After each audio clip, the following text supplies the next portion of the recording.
Hello, world of the internet. I haven't seen you in forever. Well, I guess you haven't seen me in forever because I haven't uploaded a video yet. So this video, as you can see by the title, is going to be a very quick and easy or sort of organizational tips, I guess.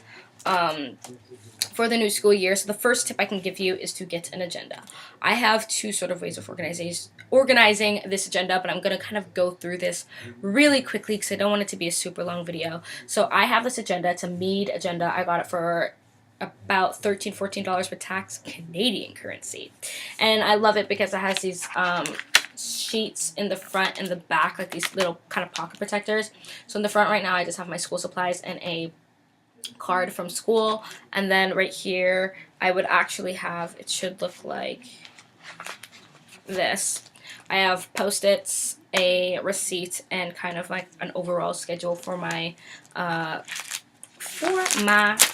school year. So basically right over here it's an overview of August, and this is what it looks like. You have some space to write, and then you have just the individual days. Now, I will be using this agenda throughout August to write down my work schedule and just to kind of get organized before school, to kind of get in the swing of things, but I'm really not using it right now. So basically what I would do for the school year is I kind of color coordinate all of my classes and just make sure I know, so I don't have to write out the class, because as you can see, there's not a lot of room to write within a line if you have a lot of like readings to do and then you want to write them out.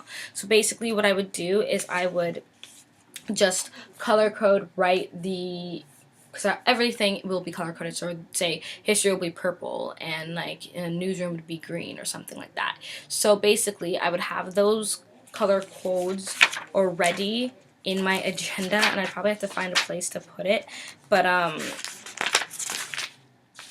I actually wouldn't know where to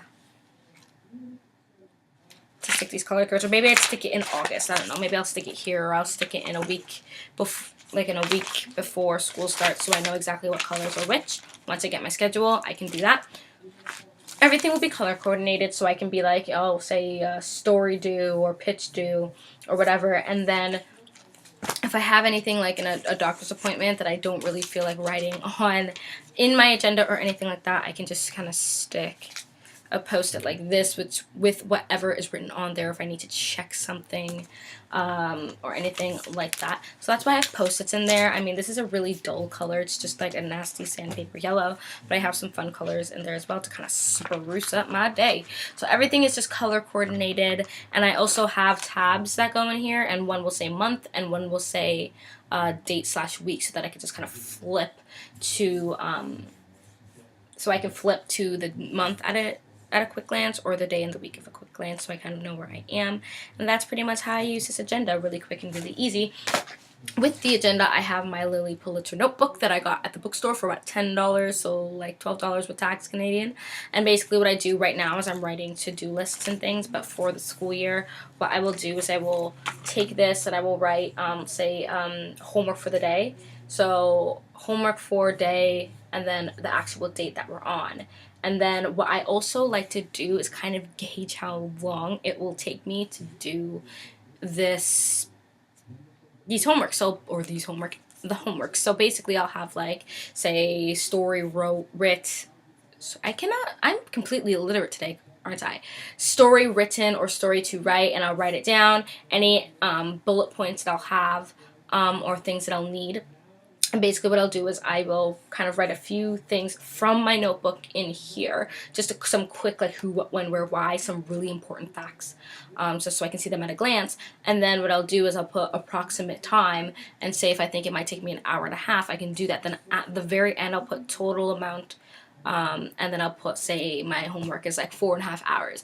That way I can kind of gauge my time and be better at time management. So I'll know, say about 4.5 to say 5 hours I'll have of homework.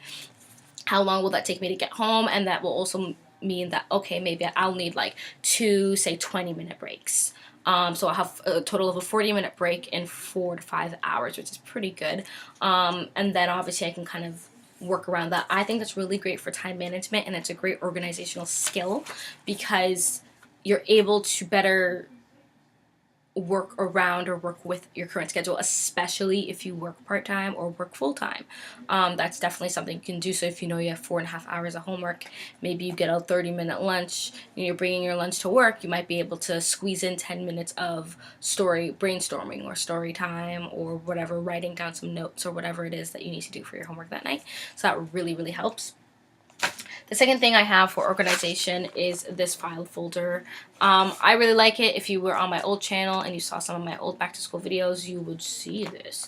This is just a 5-star filing folder, and what I love about it is that they're protected right here. The sides are protected. If you get a dollar store one, you'll know that it's not very good because it's from the dollar store, and the sides rip really easily. So I really like that. It's big enough to hold really good 8.5 by 11s, as well as to hold a little bigger. So pretty much with these tabs, what I do is with the color code from my class, I'll just color a piece of paper, slide it in there so I don't have to write the course code, because I never look at the course code.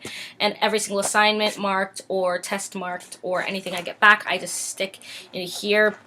And I don't carry this around. I actually keep this at home because I commute. So I'm able to keep this at home by my desk, in my desk, and it just is really, really helpful. I've had situations where teachers have lost my grade or forgot to put in my grade, so I'm able to bring this with me, or actually just take out the assignment, put it in my binder, and off I go. It's also good, especially when it comes to maybe testing or exams. If you have to make flashcards, or if you have to if you're the type of person that likes to redo their tests, then it's definitely there for you, and it's really, really easy. The last thing that I can recommend to you for kind of an organizational tip, just right now, because it's really quick, if you would like me to do a updated version, or not an updated version, a more in-depth version, just comment down below and I will definitely look at those and I will do one for you. So the last one that I have for you is an app. I'm not going to really go through it necessarily, like actually go through it, but I will show you what the app looks like. So this is my essentials folder. So right here is called iStudies Pro. It looks like an apple, and it's iStudies with a Z. And I got the Pro version because I literally use it all the time, but the light version I think is just iStudies. And it's really great. You can put in your entire schedule in there with your teachers, if it's bi-weekly, if it's every day, how long it goes to, things like that. And then you can also put in all your assignments. So when I get an assignment back, I always put the assignment in, assignment 1, 2, 3, 4, or whatever it is. If there's a title of the assignment, then I put that in. And then basically what I do is, not only do I check off that I finished that assignment in my agenda, but I check off that I finished that assignment in my phone. And then when I get it back, I'm able to double click it and add in the grade, so that by the very end of the semester, by the very end of the semester, I'll know exactly what I have for the semester, as well as it's great throughout the semester because you can kind of see where you're at in terms of your grade, if you're doing well, if you're doing worse, things like that. So you have your first semester, second semester. I put all my teachers' contact information and their office hours in there, and it's just really, really great. It's kind of like I write it down, but I also can put it in here as well. It's also really, really great because I can actually set reminders for myself. So say maybe I forgot something, or I usually set my assignments, bigger assignments, I set to about 5 days in advance, and smaller assignments I set to 4 to 3 days in advance to remind me, like, hey, this is due, because sometimes you have so much things you have to do, you're working or you're doing whatever you need to do, and you totally forget about an assignment. So at least I'm not reminding myself a day before that I have an assignment due. I'm reminding myself 3 days before, so I have a sufficient amount of time to kind of pull one together. So I hope this organizational video really helped you. If you have any sort of comments, questions, or just any tips of your own that have helped you throughout school, leave it in the down bar. You can also hit me up on Instagram and Twitter. I will link those two in the down bar as well. And I also have my blog. It is a fashion/lifestyle blog called Until Fashion Do Us Part. And I've kind of revamped it because it looked kind of childish, and now it looks a lot better as a blog. So I have quite a few different things on there, and I hope you really like it. So I hope these tips helped you, and I will see you in my next video.